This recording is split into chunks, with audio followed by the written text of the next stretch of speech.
Todo o time. Tocou pro Ramires, entrou! Gol!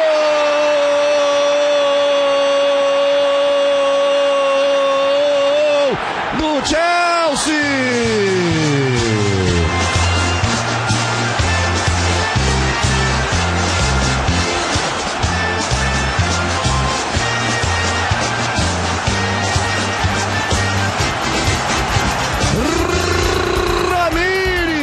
Sim, começando agora, direto dos estúdios presenciais Dom Diego Armando Maradona, mais um episódio do podcast do Armário da Bola. Hoje é dia da gente dar início a uma série dupla, um episódio duplo por aqui, e que vai demorar 2 semanas para se concretizar.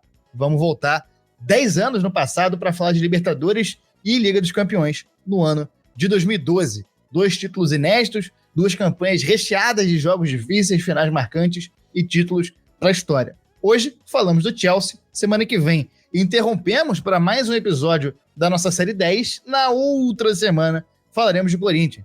Meu nome é Gustavo Angeléias, eu estou aqui como sempre com ele, Chico Freire, o homem das camisas. Chico, piadas foram exterminadas em 2012, conta uma aí para compensar, seu good evening. Conhece a piada do pintinho que não tinha bunda? Não. Vai ficar sem conhecer porque eu não vou contar não. Entendi. Alô, amigos e amigas, ouvintes e ouvintas do podcast do Armário da Bola. Estamos chegando aqui mais uma vez para falar do ano do fim do mundo, um ano de fim de tabus, um ano muito louco pro futebol de maneira geral. Sim. Eu vou começar esse programa fazendo um meia-culpa. A gente tem uma dívida com o Corinthians, a gente chegou a essa conclusão. A gente Curioso alguém ter uma dívida com o Corinthians e não o Corinthians para com a gente, né? É verdade. A gente já falou de todos os times ditos grandes do Rio de São Paulo, menos do Corinthians. A gente tem um monte de episódios do Corinthians na manga para fazer. A gente poderia começar essa série falando do Corinthians, a gente virou e falou: não, vamos fazer do Chelsea. Porque sim, porque foda-se. Não, mas é porque rola uma sequência lógica aí, né? Aí a gente vai fazer vamos falar do Mundial no próximo e já emenda falando da Libertadores depois do Mundial. A gente vai fazer um capricho, ou do Corinthians. Você corintiano que nos escuta, fica aí. Vamos falar do Chelsea, cara. Esse time teve momentos muito loucos, né, cara? Foi um time que parou uma sequência muito absurda do futebol, né? O Barcelona parecia imbatível ali. A gente já falou, enfim, de vários momentos do Chelsea nessa campanha, mas especialmente acho que o momento mais impressionante foi o jogo contra o Barcelona.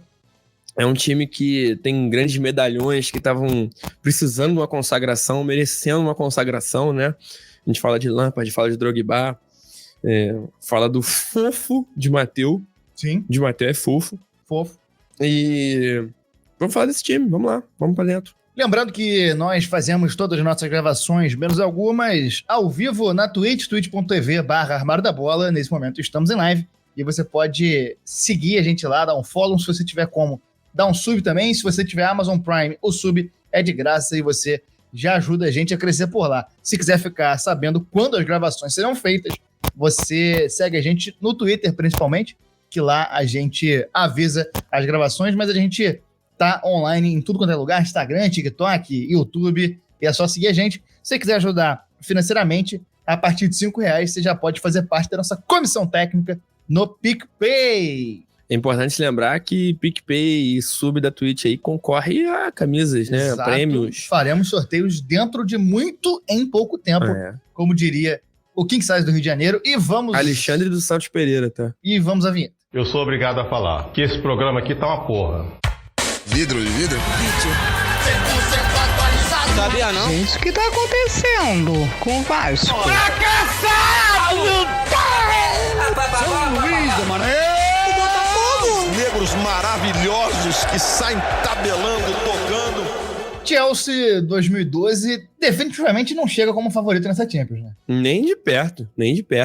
Era um time passando por um momento de reconstrução, né? Em 2011 mesmo já tinha contratado jogadores bem mais jovens, assim. É um time que tava passando um momento de reconstrução mesmo. Tava apostando em jogadores menos tarimbados, apesar de ainda ter, né, Drogba, Lampard, Terry, né? essa trinca aí, contando com o Cech no gol, é uma espinha dorsal muito boa. E uma galera remanescente do vice-campeonato em 2008 para o Manchester United, traumático com pênalti perdido, escorregado na decisão.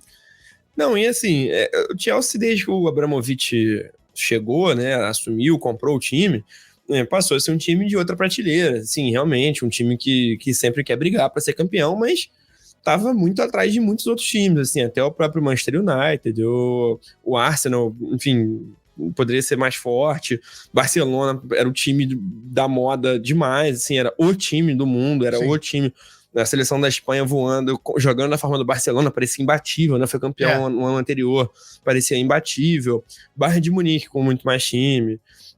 Enfim, o Chelsea estava correndo por fora, assim. Apesar do status, não chegou como favorito, até pelo elenco, né? Pelas contratações que fez. Enfim, foram contratações que não mudou o time, né? Não pegou nenhum jogador. Não mudava de patamar o time imediatamente. Né? Não, e não pegou ninguém, nenhum craque pronto, assim, né?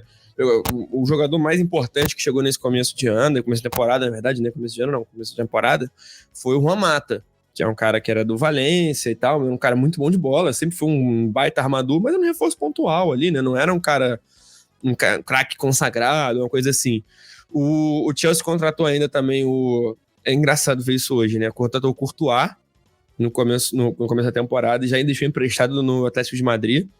Contratou o Lukaku, que tinha 18 anos, estava no Anderlecht.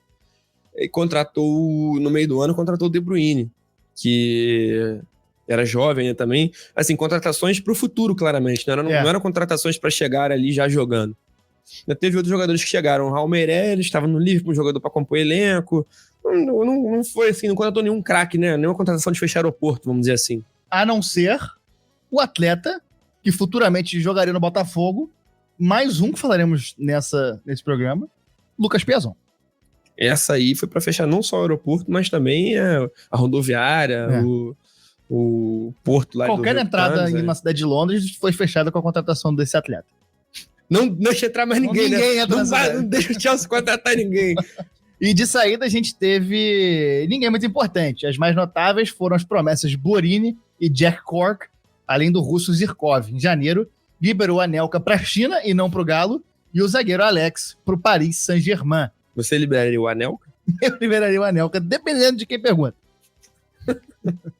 O time base era Cech, Ivanovic, Davi Luiz, Terry Cole, Essian, craque de bola, Ramires, Lampard e Mata, Torres e Drogba. Ainda tinha como jogadores importantes o Mikel, Maludar, Raul Meireles e uma garotada surgindo, Chalobah, Sturridge e Ryan Bertrand. Um cara que a gente não falou, que também chegou no meio da temporada, chegou em janeiro, que foi importante, foi o Cahill, né? Sim. É um cara que depois faria muitos anos de parceria Terry e Cahill, né? Mas chegou no meio da temporada, enfim, também não é um cara que, fosse pra... Sim.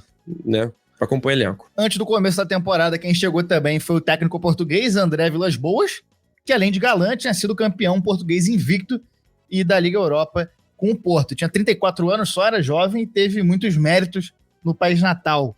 Foi o primeiro técnico a ser campeão na temporada de estreia, desde o Mourinho, de quem ele tinha sido auxiliar, e ainda ultrapassou o Benfica em títulos nacionais ao se sagrar campeão dentro do Estádio da Luz. O Chelsea botou uma grana pro Porto liberar ele, mas eu vi um lugar que era 13 milhões, outro lugar eu vi que era 33 milhões.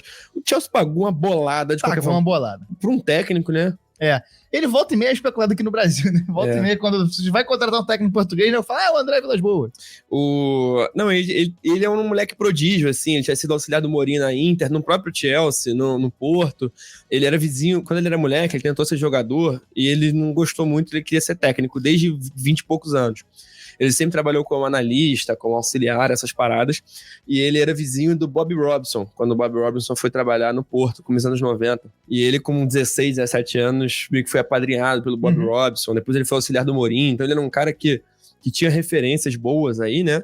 E o começo dele no Porto foi fenomenal. Ele ganhou a quádrupla coroa. Ganhou todos os títulos, todas as Copas, o Campeonato Português ainda ganhou a Liga Europa com o Porto. Teve um começo espetacular, um moleque de ouro. Assim, com 34 anos ele foi pro Chelsea. E daí pra frente foi meio ladeira abaixo, mas... Depois de uma pré-temporada legalzinha, ok, na Ásia estreou na Premier League com 0-0 contra o Stoke City. Em novembro, foi eliminado da Copa da Liga pro Liverpool nas quartas de final e passou por um momento bem ruim nessa época. 3 derrotas em 4 jogos. O time não estava tão mal, ganhava alguns e acabou ganhando jogos na Premier League até o final do ano. Não, e na Champions até começou bem também, né? Assim, mas eu acho que essa foi a tônica do trabalho do André Vilas-Boas, né? Assim, parece que tá bom, mas tava bom, mas tava ruim, mas parece que piorou. Parece que piorou. É. E aí na Champions começou muito bem, ganhou do Bayer Leverkusen por 2-0, Davi Luiz estava se firmando no Chelsea, tinha chegado no ano anterior, estava se firmando, e fez o gol e tal, ele, enfim, estava ganhando espaço. Pegou um grupo com o Bayer Leverkusen da Alemanha, Valência da Espanha e o Genk da Bélgica. Sim, bem lembrado. E no começo foi bem, né? É como você tá falando. Isso. No primeiro turno, né? Isso. Teve essa vitória contra o Bayer Leverkusen em Londres. Depois empatou em 1-1 contra o Valência, mas que foi um jogo que foi todo do Chelsea. O Chelsea vendeu caro esse empate, com gol do Soldado de pênalti aos 87. Assim, o jogo foi todo do Chelsea. E o Mata saudando a torcida depois, né? Ele que tinha acabado de sair do Valência. Isso. E meteu 5-0 no Genk, no clube belga. E esse jogo foi importante pra lavar a alma de um cara que tava sendo muito... Tava tendo uma trajetória muito complicada, né? Pra quem lembra do Fernando Torres, 2008, 2009... O Fernando Torres antes no Atlético de Madrid, o Fernando Torres no Liverpool. Quando ele foi pro Chelsea, foi uma coisa de maluco, assim, porque o Chelsea botou 50 milhões de libras, era a maior contratação do futebol inglês até então, 6º mais caro da história do futebol até então. E era um craque no Liverpool. E da noite pro dia, ele virou um poste no Liverpool, no Chelsea. Ele virou um inútil, ele virou uma estátua. Virou meme. Eu lembro dessa época do Nine Gag, ele era um meme diário quase no Nine Gag falando de cara que não fazia gol, não conseguia fazer gol. Cara, mas assim, de erradas formas mais bizonhas possíveis, nos lances mais fáceis de se fazer, o Fernando Torres perdia. Uma coisa de doido. E esse jogo ele fez 2 gols e tal, foi bom pra ele lavar a alma, tirar a zica, né? Se você fosse brasileiro, ele teria comemorado fazendo assim. Esfregando. Aquela esfregada. Como se estivesse tirando água. Ele teria feito isso. E começou o retorno. Eu queria muito falar desse jogo. É 1-2-3, 3-2-1, né? Jogo contra o Genk, estreia no segundo turno jogando contra o Genk também. Esse primeiro jogo do segundo turno foi contra o Genk, 1-1. E o mais legal de lembrar é que o Ramires fez o gol do Chelsea e o Davi Luiz se juntou a ele para comemorar. Os dois olharam para a câmera e fizeram L. Porém, ao contrário de Bruno Henrique, Germancano e afins mais recentes, nenhum deles tem um filho com... Não sei se tem, mas não foi Vamos ter que investigar. Não foi em homenagem a algum filho com a letra L que eles fizeram nessa comemoração, e sim ao então ex-presidente Lula. Ex-presidente e futuro presidente Lula. Ex e futuro. Que ele estava se tratando de ex-amante atual. Eles tiraram essa foto, é muito legal, a imagem é bem legal, o Ramires e o Davi Luiz fazendo um L. Eles até fizeram um quadro depois, a mãe do Davi Luiz mandou pro Lula, eles assinaram, autografaram, o Davi Luiz botou "O Brasil tá com você" e tal. Bem legal. É um momento legal. Acabou que o Genk empatou, mas essa enfim. vai ser a capa do podcast, obviamente. Não tem como ser outra. É fato. Esse foi um grande momento, né? Acabou 1-1, foi um grande jogo. O título foi conquistado nesse momento, inclusive. É verdade. Não tem nada a acrescentar. Acho que encerra o podcast. O fato aqui. é esse. Acabou o podcast.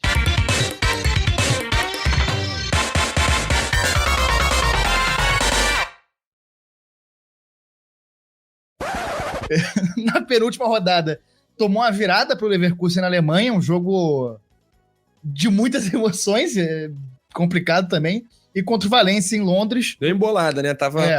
Deu embolada no grupo e precisava vencer o Valência para se classificar. Às oitavas, o Drogba abriu o placar aos 6 minutos, o Ramires aumentou ainda no primeiro tempo e o Marfinense voltou a marcar para fechar uma boa vitória. Acabou o grupo, Chelsea em primeiro com 11 pontos, Bayer Leverkusen em segundo com 10 e o Valência com 8 pontos. Então a gente vê que era isso, né? Se o Valência conseguisse a vitória, dava o time espanhol na cabeça, mas deu Chelsea nas oitavas, iria enfrentar o Napoli. Muito doida. Eu vou falar mais pra frente desse mata-mata aí, dar uma pinceladinha, mas E assim, o Chelsea tava nessa de não tava empolgando ainda em termos de desempenho mesmo, né? Apesar dessa aposta aí no Vilas-Boas, o Chelsea não tava muito bem, assim, né? Em termos de desempenho, em termos claudicava.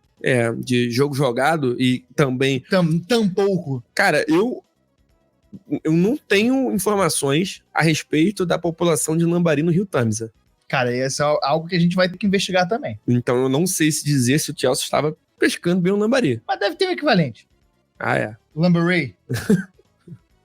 Na Rússia é Lambarovski, né? Aí é foda. Pois bem, o Chelsea passou de fase, fez o dever de casa, né? Não teve, assim, apesar do leve susto, fez o dever de casa, passou de fase para as oitavas de final. E aí, nesse momento, a gente tem fogos, alegria, virada de ano de 2011 para 2012, pro ano que seria o último ano do mundo. Diriam os maias, né? Os maias afirmaram. E eu acredito nos maias. Eu acho que o mundo acabou e a gente tá no purgatório, pagando pelos nossos pecados, porque não é possível, tem que ser, é a única explicação. Mas a virada de ano para 2012, enquanto o mundo ainda existia, trouxe maus agrouros pro Chelsea. Agrouros? Agrouros. É. Porque é do agro. Ah, tá. Entendi. Cátia Abreu, você não faz... Agrotóxico não faz mal, então bebe, porra! Essa é uma mensagem que funciona tanto com a vírgula quanto sem a vírgula, né? Isso acho que é o que eu acho fascinante. O André Vilas Boas, ele acabou virando uma dose de agrotóxico aí. O pessoal bebeu e não deu muito Tomou certo, glifosato. O começo de ano aí, 2012. 2012 é o ano que entramos na faculdade. Vamos verdade, trazer isso aqui, essa informação em primeira mão. A virada de ano de 2011 para 2012 foi um espetáculo. O tempinho entre o colégio e a faculdade não tem nada igual. Pra mim foi um semestre inteiro, que eu sentei no segundo semestre. 3 meses e depois eu estudei e depois fiquei mais uns 3. Esse começo de ano não foi muito bom pro Chelsea, né? Foi aí que o barraco desabou. Nessa que o barco do Abramovich se perdeu. Rio Londres. É. Embaixo da London Bridge, com a Fergie dançando em cima. Exatamente. E apesar, né, de ter começado o ano bem, ganhou os 2 primeiros jogos do ano, ficou uma sequência muito ruim. Ganhou do Sunderland em 14 de janeiro, e aí só ia voltar a ganhar mais de um mês depois. Só ia voltar a ganhar em 25 de fevereiro. Empatou o jogo contra o Norwich, contra o Swansea, perdeu pro Everton, assim, resultados ruins, né? Sim. Contra times bem mais fracos e novamente, o time não estava emplacando um bom momento, boas atuações. Nessa primeira fase da Champions, o time até conseguiu se dar bem, apesar de algumas lesões. O Drogba teve início de temporada com problema físico e tal, o Terry também, até, se não me engano, acho que é por isso que o Cahill chegou em janeiro para ajudar nessa situação de carência na zaga. Mas o pessoal tava com... pedindo carinho, né? Pelo amor de Deus, estou carente. Por favor, André Vilas Boas, me acolhe. Enfim, o Chelsea teve esse momento, e assim, eu ia falar antes que o Drogba, apesar das lesões, foi um cara que ainda foi muito importante, né? Sim. Ele fez poucos jogos nesse começo de Champions, mas ele sempre fazendo gols importantes. E o clima estava muito ruim no vestiário, assim, as atuações não estavam boas, a relação do Vilas Boas com... Se as Vilas eram boas, as atuações não eram tantas. Eu vou te provar. Ganhou do Bolton no dia 25, mas voltou a perder na Premier League em 3 de março e tinha saído no finalzinho de fevereiro atrás nas oitavas de final da Champions contra o Napoli com 2 gols do Lavezzi e 1 do Cavani. Esse jogo foi muito preponderante, né? Muito preponderante é foda. Muito fundamental, né? Esse jogo foi fundamental para a derrocada do Vilas Boas, porque o Chelsea, bem ou mal, tem muito mais investimento que o Napoli. Apesar de hoje a gente saber que o Lavezzi e o Cavani são bons jogadores, não pode acontecer, né? Tomar um 3-1, tomar um atropelo, ainda mais de virada da forma como foi. O Chelsea ficou de bobeira aí. O Vilas Boas ficou na linha de tiro, né? O jogo foi 3-1. Quem fez pro Chelsea foi o Mata depois. O Napoli virou e aí, com a sequência de maus resultados, caiu o Vilas Boas. Uma semana, 10 dias depois, o Vilas Boas caiu, foi demitido. Ele tinha muito problema com o vestiário, né? Tinha uma relação complicada. E o Chelsea sabe como é que é, né? Time de ego muito grande, de jogadores muito cascudos. Então, principalmente nessa época, o cara ou ele tem que conquistar, tem que ter esses caras na mão, ou ele vai se ferrar. O Filipão se ferrou numa dessa. O Vilas Boas ainda tentou tirar o Lampard e o Terry do time, tentou tirar o espaço deles. E aí eu até tava lendo na matéria que falava isso. O cara que chegou não tava tão bem, não tava com a moral toda, até com a torcida por causa dos resultados. Ele tentar conquistar a torcida, tirando os ídolos da torcida, os caras estão dedicados ao Chelsea, um cara com identificação tão forte. Os caras que ainda estavam numa parte importante, física e técnica pro time, Ele tentar tirar assim, ele só se queimou mais ainda, né? Os métodos de treinamento dele não tinham... Absorvidos. O time não gostava mesmo, não se adaptou bem. Ele era um estilo de jogo também, a tática dele era muito engessada, não tinha, assim, é porque é difícil, porque o Mourinho também foi um cara que era técnico muito defensivo, mas era um cara que tinha um estilo mais criativo até, mais espetacular, vamos dizer assim. O Vilas, espetaculudo. E o Vilas Boas, ele, enfim, era um time sem graça, um time sem ambição, parecia, sabe? E, enfim, não conquistou a torcida, não conquistou os jogadores. E aí o clube anunciou o Roberto Di Matteo, italiano, ex-jogador, tão carismático quanto careca. Ele é muito careca. Muito careca e muito carismático. E ele seria o técnico interino até o final da temporada, trouxe mudanças no ritmo de jogo, mudou o time e deu mais espaço pro Obi Mikel e pro segundo jogador que falaremos hoje, que passou pelo Botafogo no futuro, que é Salomão Kalou, o marfinense Salomão Kalou, que jogou no Botafogo e tem 2 gols pelo clube alvinegro. Só uma pequena correção, que o Di Matteo, apesar desse nome extremamente italiano, ele é suíço. Não é italiano, né? Ele é suíço. A Suíça é uma pequena Itália. Também uma pequena Alemanha. E a guarda suíça trabalha na Itália. É verdade. E aí? Explica essa aí, ô Café, né? E aí, pro segundo jogo das oitavas, o time renasceu, abriu 2-0 com o Drogba e com o Thierry. O Willer diminuiu, mas o Lampard fez 3-1, levou pra prorrogação. E aí, na prorrogação, Ivanovic decidiu lateral direito pros Blues. É interessante notar isso que até essa dimensão simbólica, né? Que a gente tava falando que o Vilas Boas teve problema com os medalhões, com o vestiário, com o elenco. E os 3 gols são Drogba, Terry e Lampard, né? Se desse mole, o Cech ainda fazia um dele também, só pra completar o Cech e o Ashley Cole ficaram de fora aí, mas a espinha dorsal, os 3 caras mais importantes, 3 maiores líderes desse elenco que fizeram os gols, até pela dimensão anímica pro ânimo do time, mostra que tava em outro momento, né? E foi um jogo maluco. Assim. Mas foi um confronto muito doido, né? Um confronto muito doido. 3-1, devolvido, chumbo trocado não dói. Demais, indo pra prorrogação. Jogo contra o Napoli, que tinha grandes jogadores na época também. Um jogo bem, bem emocionante, com a cara de mata-mata, né? Depois de avançar às quartas da Champions League, em março e abril de 2012, o time ganhou mais fôlego na Premier League, teve resultados melhores e ainda embalou na FA Cup, nas quartas da Champions, conquistou a primeira vitória fora de casa na edição, quando venceu o Benfica, do Jorge Jesus e do Bruno César, por 1-0 em Lisboa, com gol de Salomão Kalou, que jogaria no Botafogo. O Kalou, antes de jogar no Botafogo, nessa época que ele estava no Chelsea... O Botafogo? Isso não foi questionado nenhuma vez até agora. Aí eu esperei o momento certo. É uma omissão nossa. Nessa época ele estava sendo muito usado até pelas questões físicas do Drogba, né? Muitos jogos em que o Drogba não podia jogar, o Kalou que assumia a vaga. Enfim, ganhar no Estádio da Luz é grande. É bem grande. Era um time do Benfica que era muito bom, tinha o Oscar Cardoso, também a gente falou o Bruno César aqui, mas era um time muito bom. Um time muito bom. E que jogava muito pra frente, né? Como foi o caso do jogo de volta. Esse jogo de volta foi...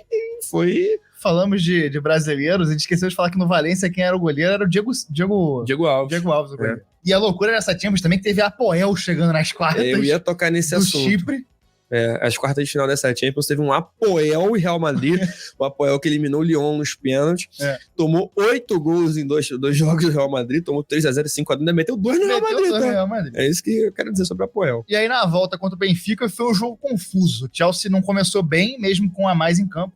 Abriu o placar com o Lampard cobrando um pênalti polêmico.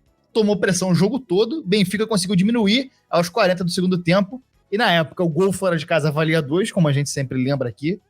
E então, mais um gol botava o Benfica na semifinal. O Benfica se lançou ao ataque, mas aí o Raul Meireles, ex-Porto, aos 92, num belo contra-ataque, matou o jogo. E é doido que, cara, eu honestamente, hoje em dia, eu esqueço que o gol fora de casa valia 2. A gente discutindo a pauta aqui antes, a gente falou desse jogo, eu fiquei meio aí depois eu lembrei. E assim, o Benfica nessa época estava numa fase muito boa, né? Foi um momento ali em que o Jorge Jesus foi tetracampeão português e tal. Era um time que tinha uma vocação muito ofensiva, tinha jogadores de ataque muito bons. Precisando fazer 2 gols, cara, dominou o jogo. O Chelsea foi, não vou dizer que foi covarde, mas foi fui defensivo, imprudente até, eu diria. Essa era uma grande vocação desse Chelsea, né? Era saber se defender de uma forma muito ferrenha. Aguerrida.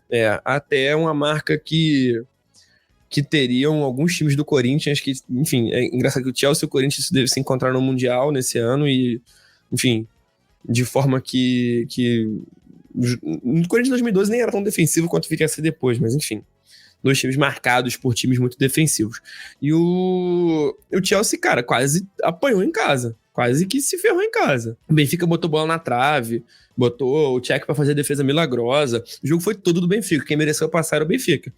E o Ramires perdendo um gol em cima da linha. Perdeu em cima da nível David, né? E aí o Chelsea consegue passar na Bacia das Almas ali no desespero, fazendo um jogo bastante ruim e chega à 6ª semifinal em 9 edições da Champions League para pegar o Barcelona, alvo de muita polêmica na temporada 2008-9, que a gente falou desse jogo quando falamos do título do Barcelona nesse ano. Um jogo com marcações absurdas do árbitro norueguês e o Drogba muito revoltado na saída de campo. Um dos maiores roubos. É roubo. Não tem outra palavra. Cara, bizarro esse jogo, assim.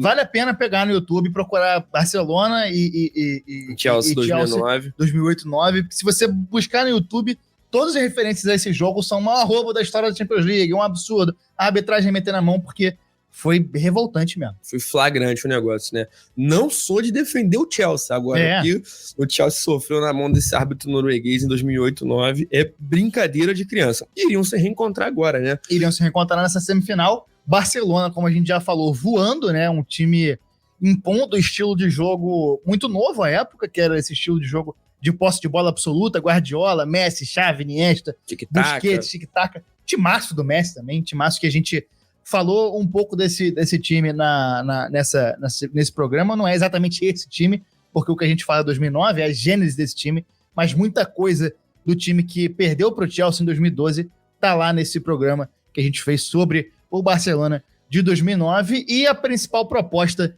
tática do Chelsea era uma só, que era anular o Messi, que vivia uma fase colossal, né? Foi 2011, se não me engano, é o ano que ele faz 90 gols, né? 90 e tantos gols. Ou foi 2011 ou foi 2012, o ano que ele fez, bateu recordes aí. Acho que foi o jogador europeu que fez mais gols no ano, né? Tem a história que a gente já falou do Zico, não vou lembrar o nome do cara de Zâmbia, o Boalia? Não, Boalia não. Não é outro maluco.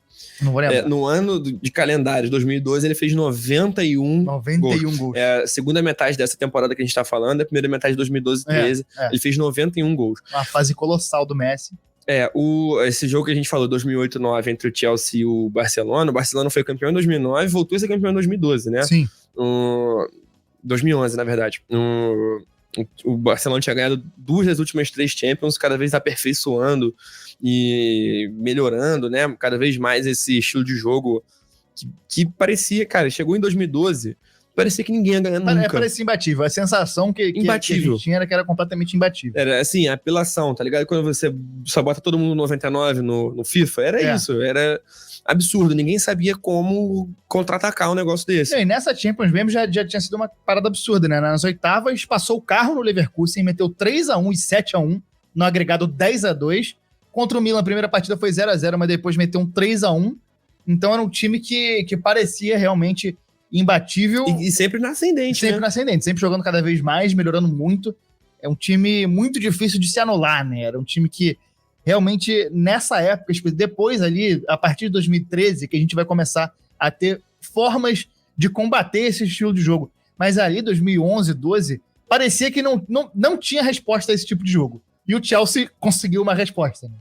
Uma resposta na garra, né? No tesão ali, no trancos e barrancos, se defendendo como dava. Eu, particularmente, não sou o maior fã dessa... Assim, eu acho uma escolha válida. Sim. E eu acho ainda mais num jogo com esse perfil, né? Você vai enfrentar um adversário desse perfil, com esse calibre, eu acho totalmente válido. Eu acho que talvez não como principal estilo de jogo. Mas, enfim, Chelsea, porra, eu fiquei feliz nesse jogo, eu torci pro Chelsea, porque eu falei assim, cara, alguém tem ganho nesse Barcelona, não é possível. E só deu o Barcelona, né? O Alexis Sanches teve umas chances e botou a bola no travessão. Chelsea marcando muito. E o único gol veio num contra-ataque preciso nos acréscimos do primeiro tempo, quando o Ramires deixou o Drogba na boa para marcar. O Ramires pega a bola, vai na ponta esquerda pela área, centra de perna esquerda, a bola vai direto no Drogba aqui de primeira.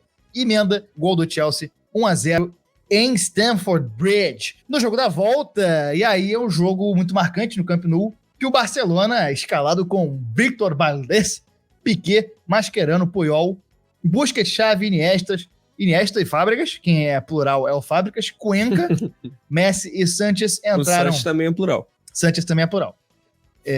Daniel Alves, Keita e Telo entraram ao longo da partida, e o técnico do Barcelona era ninguém mais, ninguém menos que Pep Guardiola. O Chelsea, escalado por Roberto Di Matteo, entrou com Cech, Ivanovic, Terrio, Cahill e Ashley Cole. Obi Mikel, Meireles é o Cham Meireles, Ivan Meireles, e Lampard. Era aí o carequinho ali no meio. É um jogador muito econômico, né, com a bola. Ramires, Drogba e Juan Mata entraram ao longo da partida. Bozingua, Torres e Salomão Kalou, que viria a jogar no Botafogo. Eu acho que a gente não tinha tocado nesse assunto ainda. Não falamos do Botafogo nesse programa. Nessa partida, o Barcelona, precisando de 2 gols, foi mais intenso ainda no ataque, abriu o placar aos 35 minutos com um gol de Busquets no abafa, né? Bola jogada para dentro da área, assim, passou por uma galera, Busquets completou. Chelsea... do Barcelona com 18 jogadores dentro da área. Todo mundo dentro da área, muita pressão, e o Chelsea acabou sentindo o golpe, o Terry foi expulso 2 minutos depois. Antes... Deu uma joelhada no cox do cara. De bobeira, um jogador experiente igual o Terry, né? Um cara importante, o capitão do time. Ser expulso no primeiro tempo por um lance tão babaca. Talarico, né? Antes do intervalo, o Iniesta fez o segundo gol do time da casa e parecia que estaria tudo definido, que o segundo tempo viria só para confirmar a final do Barcelona. É o resultado que precisava, né? Perdendo de 1-0, fazendo 2 em casa, ainda mais jogando do jeito que tava. Barcelona foi jogando 2-3-5, filho. Deixou todo mundo lá atrás e falou, não, é o quê? Deixou ainda mais até os volantes, né? O Busquets e tal, jogando praticamente de armador já. O Iniesta dentro da área, Xavi dentro da área, Alexis, Messi, todo mundo indo pra cima. O Chelsea com 1 a menos ainda por cima, se segurando como dava, né? Nos acréscimos da primeira etapa, num contra-ataque gigantesco, o Ramires é lançado pelo Mata e dá uma cavadinha de cobertura, uma cobertura histórica para botar o Chelsea no jogo de novo. Essa cobertura a gente comentava aqui antes da gravação, vendo os lances, que ela é perfeita, ela é exata. Se ele dá um pouquinho mais forte, a bola não entra. Se ele dá um pouquinho mais fraco, o Valdés pega. E com essa cavadinha, ele entrou para a história do Chelsea. A gente já falou um pouco do Ramires aqui, programas atrás, quando falamos dos jogadores que voltaram voltaram ao Brasil depois de disputar as Copas. A gente fala um pouco do Ramires, mas é um cara que vale a pena a gente repetir, porque nesse Chelsea ele foi muito importante. Inclusive, nesse ano, foi eleito pelos companheiros de time o melhor jogador do Chelsea na temporada. O Ramires, ele saiu do Brasil muito bem, ele teve uma ascensão muito rápida, né? Ele apareceu muito rápido no Cruzeiro, ficou uns 2 anos cada vez mais se destacando, um cara muito dinâmico, muito, muito rápido, muito bom, na chegada um segundo volante muito bom. Cara, eu lembro que quando o Ramires surgiu no Cruzeiro, eu pagava um pau, eu falava assim, cara, esse cara joga muita bola, um cara que com muita facilidade me conquistou, assim. Ele foi jogar no Benfica, ficou 1 ano, foi pro Chelsea, chegou no Chelsea também rapidinho, já ganhou um espaço muito, muito bom, muito importante, e nessa temporada ele foi muito importante, né? Essa dupla brasileira aí, o Davi Luiz e o Ramires foram muito importantes, né? Sim. Se firmaram muito bem nesse ano. O Ramires muito dinâmico, né? Dando muita movimentação pro meio do Chelsea.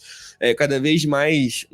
ele é um cara que talvez não tenha mudado tanto o estilo quando foi pra Europa, mas ele potencializou muito o próprio estilo, né? Sempre com essa dinâmica, sempre com essa chegada boa no ataque. É um volante cara... muito bom de chegada, né? Muito.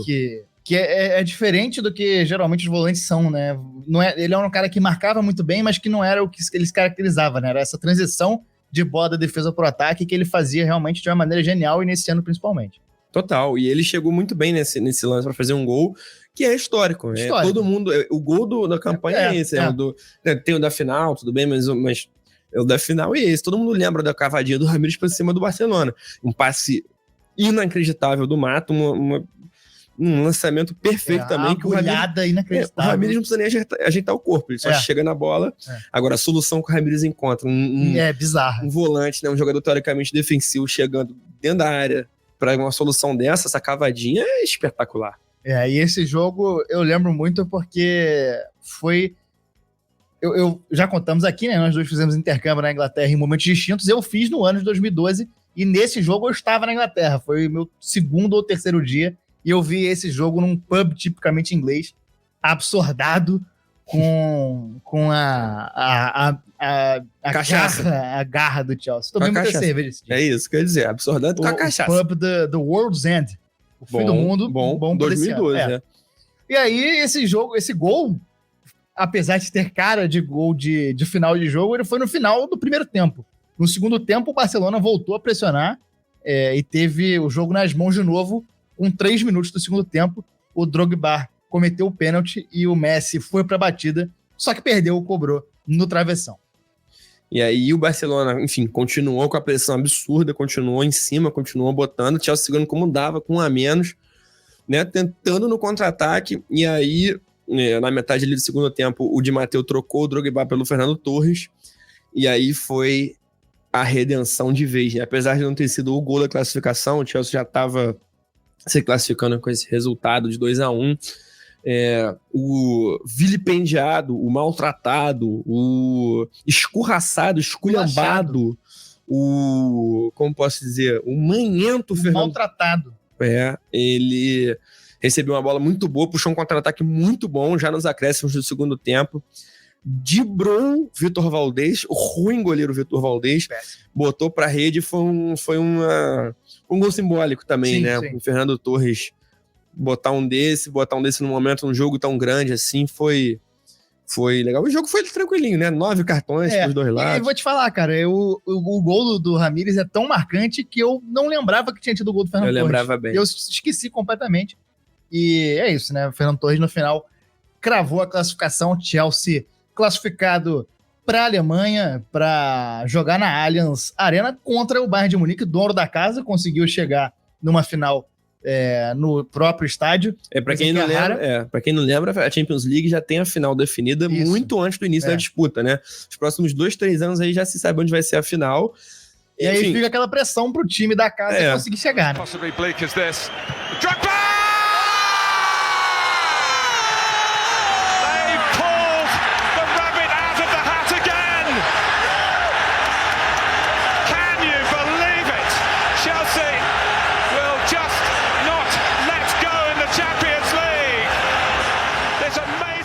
E o Bayern de Munique vinha passando o carro na competição, né? Meteu apesar de perder nas oitavas por 1-0 pro Basel, na volta fez um 7-0. Devolveu com juros e correção. 7-1 no agregado. Depois 2 vitórias por 2-0 contra o Olympique de Marseille. E na semifinal... Olympique de Marseille. E na semifinal pegou o Real Madrid. 2 jogos, 2-1. 3-3 no agregado, pênaltis. O Bayern de Munique passou para a final contra o Chelsea. A primeira final na Allianz Arena em Munique, desde a reforma e a reinauguração do estádio em 2005. A Copa, né? E foi uma final que teve a tônica da campanha, né? A mesma tônica da campanha, que foi um jogo com sofrimento o tempo todo. O Bayern de Munique da Monique. Monique vizinha aqui. 702. Tu tem vizinha chamada Monique? Cara, não devo ter, mas não posso confirmar. Vou ter que investigar. Não, chutei. Eu achei que tinha sido real essa. Não. Eu falei, caralho, mentira. Escalado por Jupp Heynckes, o técnico alemão, o Bayern entrou com Manuel Neuer, Philipp Lahm, Timo Schuck, Boateng e Diego Contento. Será que ele foi contento de ser titular na final? O Schweinsteiger... O resultado te machuque um pouco. Cara, essa me pegou desprevenido. Eu não tava vendo de lugar nenhum. Esse zagueiro ucraniano, ele foi na vidente antes, aí ele perguntou como é que vai ser a final. Aí ela falou, talvez o resultado te machuque um pouco. É verdade. O meio campo desse time tinha na volância Schweinsteiger e Kroos. Que dupla de volantes inacreditável. Muito foda. Tinha esse Bayern de Munique. E tinha também Robin cortando para a esquerda, Miller, Ribéry. E no ataque, Mário Gomes. Esse meio campo é muito absurdo. Muito Faz Tiger, Kroos, Robin, Miller e Ribéry. Muito absurdo. Muito absurdo. Muito foda. Entraram ao longo da partida o croata Olic e o belga Van Buiten. Quem estava no banco era o Rafinha. Com certeza catando Gatorade e enchendo do certeza. saco do quarto árbitro. O Chelsea escalado por Roberto Di Matteo. Inclusive aqui na Wikipedia tá errado, tá dizendo que ele é italiano. Deve ter, isso que me confundiu. Cara, talvez ele tenha nascido na Suíça e tenha naturalizado. O time entrou com o Peter Cech no gol, o goleiro tcheco, que se chama Cech. Na lateral direita, o Bozingua. Na zaga, Gary Cahill e Davi Luiz. Na esquerda, Ashley Cole. No meio campo, Obi Mikel, Frank Lampard, Salomão Kalou, Mata, Bertrand. E no ataque, Didier Drogba. Entraram ao longo da partida Fernando Torres e Florent Maludá. Jogo... É importante a gente notar aqui nessa nosso levantamento aqui, o Chelsea levou 4 cartões amarelos durante o jogo e um vermelho. O primeiro cartão que eles tomaram foi os 81. Aí foi o cartão 81, 86, 93, 120, 121. O Chelsea tava nervoso nesse finalzinho, nesses 40 minutos, depois de 40 do segundo tempo. Por quê? Não sei, vamos chegar lá. Jogo, como falamos, na Allianz Arena, em Munique, público 62.500 pessoas. E um jogo que foi truncado, teve chances, mas foi truncado, né? Um 0-0 até o finalzinho. O primeiro gol foi sair aos 83, aos 35 do segundo tempo. Mas o Bayern dando um baile de criatividade, né? A gente tava vendo os lances baile aqui. De Munique. Um baile de Munique, realmente. Um baile da Monique, 15 anos que ela tava fazendo. Mas o Bayern, dessa forma, assim, muito criativa, né? Chegando de muitos lados diferentes, de forma diferente, com jogadas diferentes, né? Uma criatividade individual, uma criatividade coletiva, troca de passe muito boa. E no 11-11, um time muito melhor do Bayern. Não, melhor. Muito mesmo. melhor. Melhor mesmo. É que esse Bayern ficaria melhor um pouquinho depois trocando umas 2, 3 pecinhas aí, né? O Timoshuk, Contento e o Gomes são um pouco abaixo, mas o resto do time é absurdo, pô. E time que falamos, inclusive, num outro programa, que é a Champions de 2013. A gente falou da redenção desse time, né? A redenção nessa de 2012, um jogo extremamente traumático, né? O time abre o placar no finalzinho do segundo tempo, 5 minutos depois toma o gol de empate. 2 gols parecidos, né? Escanteio, o primeiro, o Miller cabeceia para baixo, o Cech dá uma falhadinha. Porque a bola foi em cima dele e foi muito perto da travessão. A cabeçada foi boa, né? Porque aquela cabeçada que ela é pro chão, então dificulta muito o goleiro, tava muito próximo. Mas ela não é aquela no chão que quica perto do goleiro, ela quica mais perto do Miller, né? E aí o segundo gol, escanteio do mesmo lado direito do campo, Drogba chega no primeiro pau. Não. Do mesmo lado em relação ao gol, você quer dizer? Isso, exatamente. Ah, tá. Exatamente. Não na mesma baliza. Não na mesma baliza. Senão seria um gol contra. Faltando 10 minutos pra acabar o jogo, né? O Miller abriu o placar em casa e falou: é o Bayern, agora o Chelsea não vai se safar, não. O gol do Bayern em casa, 83, parecia definido. Aos 88, 5 minutos depois, Drogba entra no primeiro poste e senta um petardo com a cabeça em direção ao gol. Empate do Chelsea. São gols até parecidos assim. Tem um diferencial que o Miller cabeceou para baixo e o Drogba cabeceou direto, mas a bola entra no mesmo lugar, com o goleiro posicionado no mesmo lugar e errando da mesma forma, né? Tentando defender da mesma forma, com a mão para cima, assim.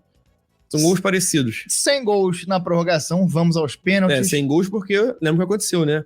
Teve um pênalti pro Bayern. É verdade. Teve um pênalti pro Bayern na prorrogação. E lá vai Robin, o canhoto Robin pra batida, o craque do time, o cara pra definir o jogo, pra botar, do Cech. Bateu, Peter Cech foi buscar. A gente tem muitos heróis nessa campanha do Chelsea, mas o Cech nessa final realmente colocou o nome dele na história do Chelsea de uma maneira muito inacreditável, muito simbólica, pegando um pênalti no tempo normal, não no tempo normal, né, que é a prorrogação, mas um pênalti na prorrogação com bola rolando e 2 pênaltis. E pega um outro pênalti ele pega 2, né? Tem o que bate na trave, ele chega a relar na bola. Ele pega esse pênalti na prorrogação, nas penalidades. O Bayern ainda saiu na frente. Ainda saiu na frente e o Chelsea teve que virar. O Lan fez o primeiro, Mata perdeu o primeiro. E aí o Gomes fez o segundo. Luiz é quem? Davi Luiz. O Davi Luiz, obviamente.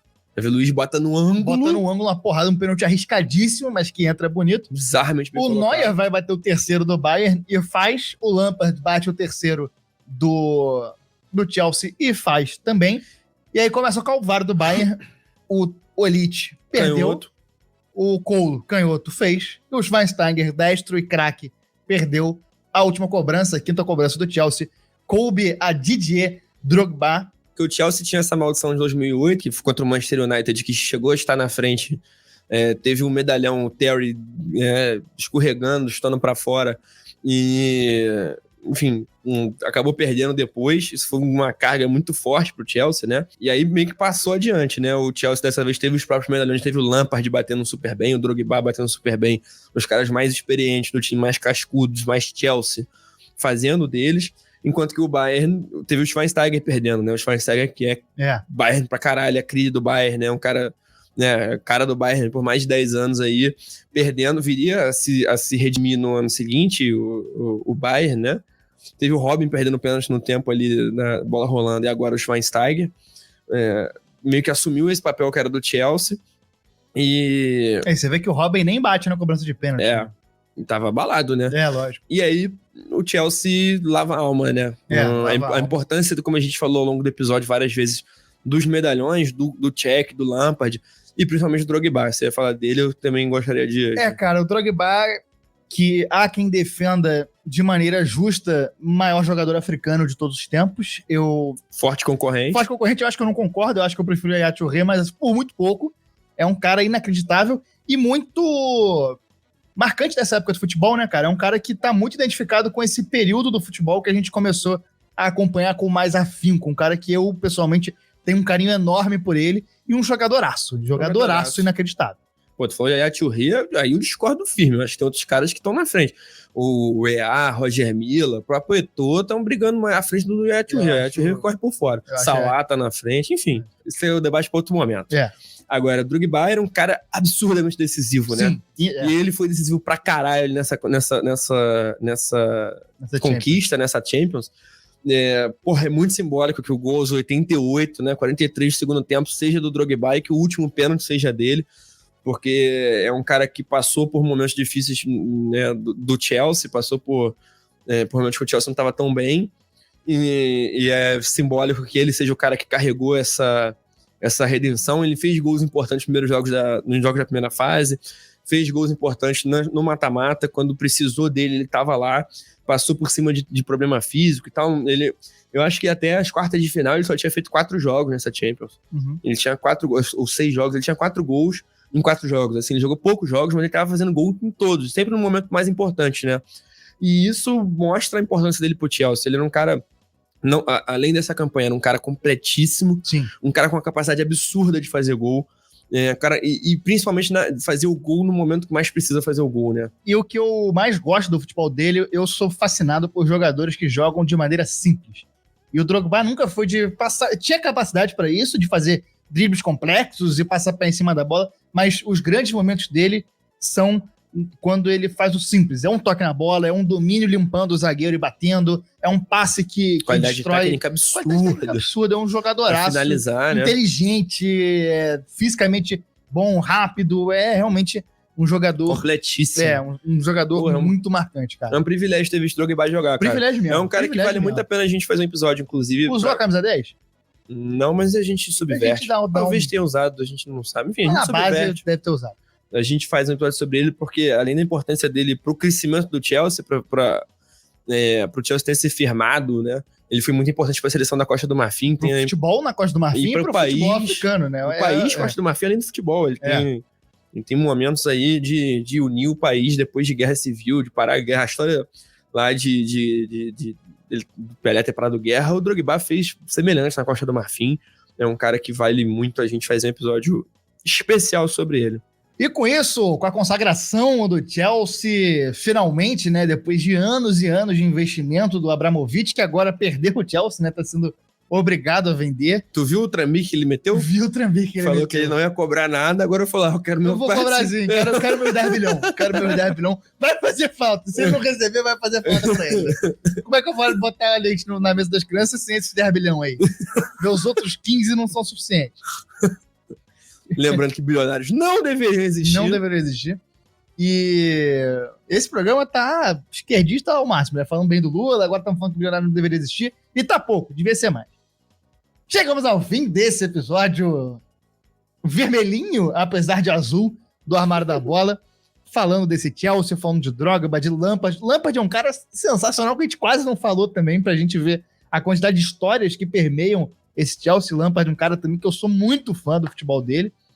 E desses caras que em 2012 conquistaram a Champions League e botaram o Chelsea finalmente no mapa dos campeões da Liga dos Campeões da Europa. Chico Freire, seu destaque final.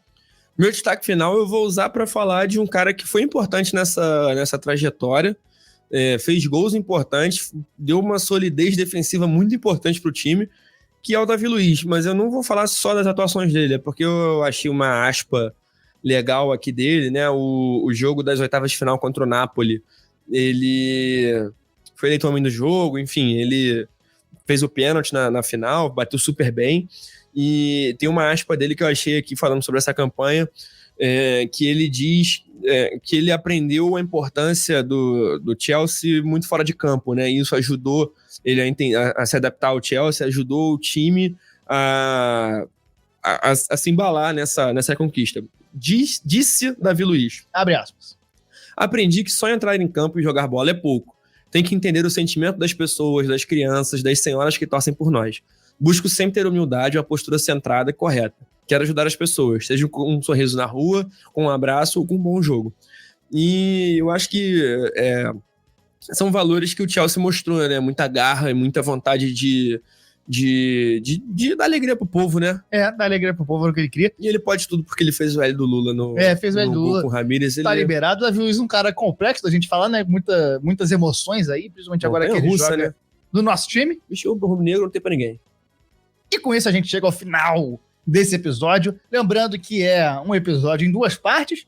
Daqui a 2 semanas publicaremos um episódio sobre o Corinthians de 2012 e vamos finalizar falando da vitória do Corinthians sobre o Chelsea no Mundial de Clubes. Marcando 10 anos, né? Marcando 10 anos. Estamos chegando nesse momento. Estamos velhos também, porque lembro perfeitamente desse ano. A gente já estava bebendo aí, fazendo várias coisas. Eu não estava bebendo, não. Você passou a beber depois quando me conheceu.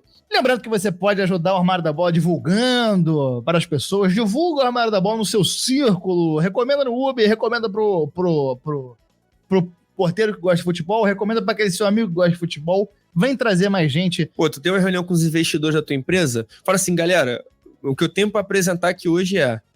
Aí bota. Bota uma foto minha do Chico. Fazendo joinha e falando merda na internet, falando groselha. Aquela foto da gente no carnaval, que é eu de alemão e estamos fechados até segunda ordem. Essa foto é especial. E aí você pensativos. Enfim, divulga o Armário da Bola para as pessoas, vem trazer mais gente para conversar com a gente sobre futebol. O Armário da Bola é o nosso projeto que a gente publica o episódio para começar uma conversa sobre os times. Essa conversa continua no Twitter, @Armário da Bola, continua no Instagram, @Armário da Bola, continua no TikTok, @Armário da Bola, no Zap, na mesa de bar, agora que podemos voltar ao bar para beber finalmente. Então, agora já tá há 4 meses bebendo igual um alambique. Agora, nesse período histórico que vivemos, a gente conversa sobre futebol, então vem conversar com a gente. Quanto mais gente para falar de futebol da maneira que a gente gosta, melhor. E a gente se encontra na semana que vem. Grande abraço! Valeu!